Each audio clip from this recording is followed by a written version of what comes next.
It seems there is no free time at David Wamai's farm in Manafa district. He is busy in the banana plantation.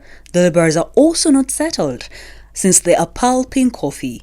His children are also not missing at his party.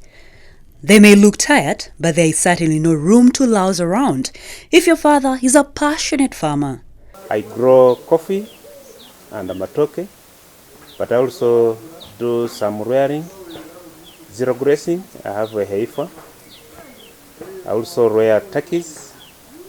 I also grow maize on a small scale. But my key enterprises, coffee and matoke, specifically in Bogoya. On 20 acres of land and with an ambition to expand in the near future, Wamai started with growing bananas before venturing into anything else.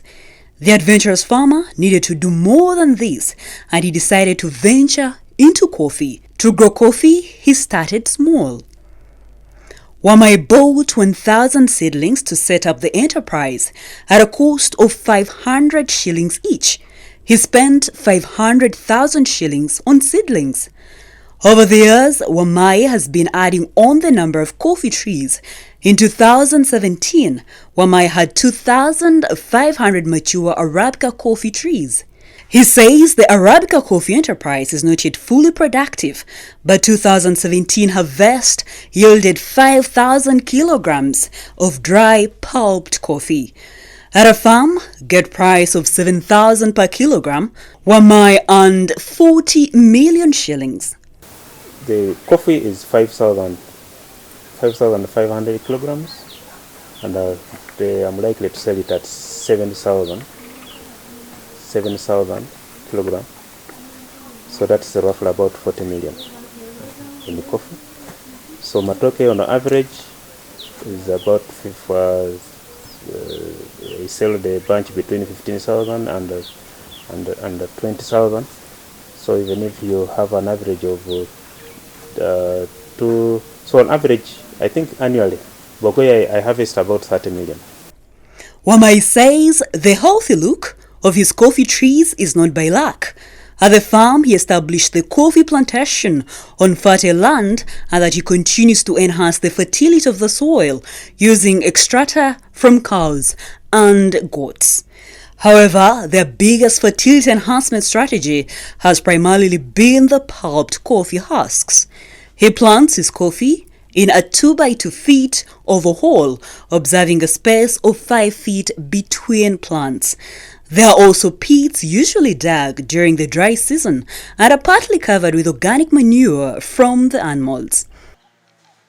The 44-year-old employs not more than 5 employees, but this number increases at the farm according to the activity at hand. The spraying exercise is usually done in a month of March. Wamai and his wife, whom he boasts of being very hopeful at the farm, buy 10 kilograms of powdered pesticide, which is then diluted with water and sprayed. Each kilogram of pesticides costs 25,000 shillings. Being an Arabica coffee farmer at the time of harvest, the coffee is pulped right away to obtain the fresh coffee beans that have to be washed clean, then spread on a drying mesh or tarpaulin. This is not done with Robusta coffee, which is spread on the ground to dry. Now, pulping is a process where the outer coffee of fresh, ripe coffee, which are berries, is removed to obtain the coffee beans. Manual pulping devices may be used on a small scale, but motorized ones are used on large-scale farms. Wamai has acquired a motorized pulping machine. The community in Manafa district has greatly benefited from Wamai's best farming practices. Many who used to sell the berries from the tree they sell, they have now realized if they prepare, they pulp and dry, they are likely to get a higher price. So many of them are now pulping to get parchment. And we have formed a society, Buta Farmers Cooperative Society, to help us to bulk and sell in big quantities so that we are able to get a bigger price. The gains from his work are enormous, and he is getting rewarded day by day. That house of mine you see, the house and the store, the money comes from the sale of my products. School fees, I told you they have children in Gayaza. They complement. I've bought land every year. After sale, I'm able to purchase a piece of land. Wamai is not stopping at what he has today. He has plans for the future. Like, for example, coffee.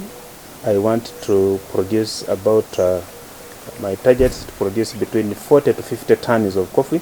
And with the Mbogoya, I want to raise to about 500 bunches per month.